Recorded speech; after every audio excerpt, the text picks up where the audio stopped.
You mentioned your collection, Range of Light, and it reminded me. I read it maybe about a year ago or 2 years ago, and it just struck me as very interesting. It's one of your smaller collections, but I definitely think it's worth the read.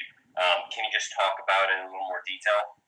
The Range of Light poems. Yeah. Well, like I said, there's only I think 6 or 7 of them.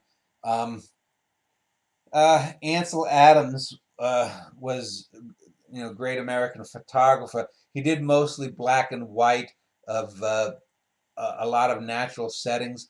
Off the top of my head, because it was one of the last series of poems that I did, I don't really remember them as well as, say, the 49 gallery. And because it was uncompleted. And I don't know if I ever even do go back to poetry, if I go back to that. It may be one of those things that is better being incomplete.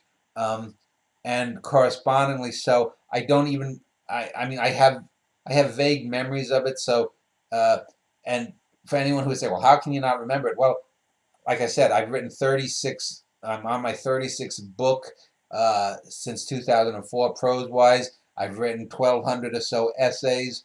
Uh, I've done numbers of interviews. I've done, thousands of poems.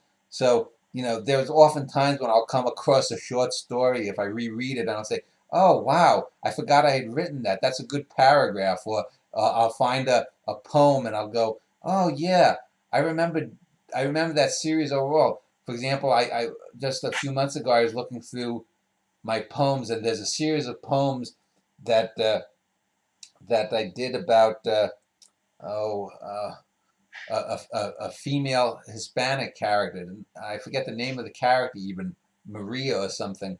Uh, uh, and I did one about her getting an abortion. They're just little free verse poems with the same character. I did I did a three poem sequence about a black kid named Kevin, who's sort of my poetic alter ego to Henry Matsumi and what's his name, Manny Cole.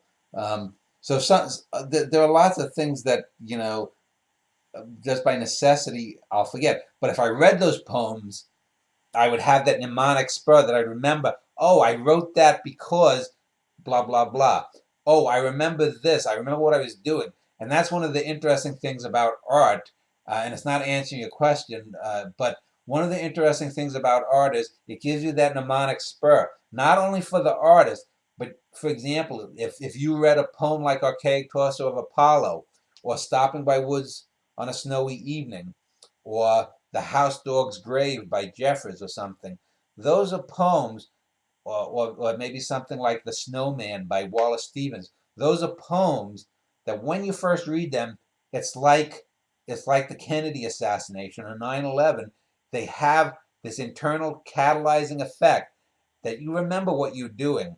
Or where you are. If you read and you finish Huckleberry Finn or you finish Moby Dick, you're going to remember. You may not remember the exact date, but remember. I remember, 20 years after. I remember when I finished reading Moby Dick, and Ahab goes down with the whale, and the sea rolls on as it had for 5,000 years before, or whatever.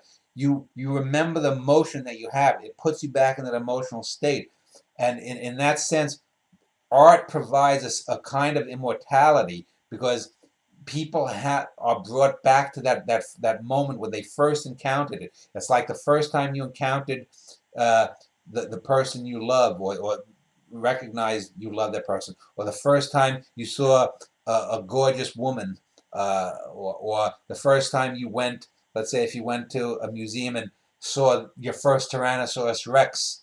Uh, uh, whatchamacallit. I remember when I went to the Museum of Natural History and I saw the reproduction of a blue whale 100 feet long hanging from the ceiling.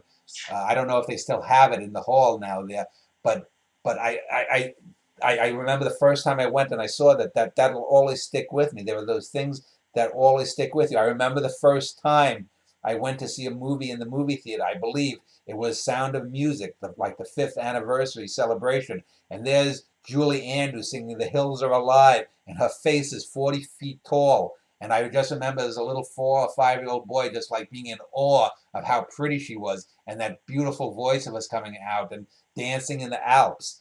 those kinds of things in art can stick with you, and they bring you back.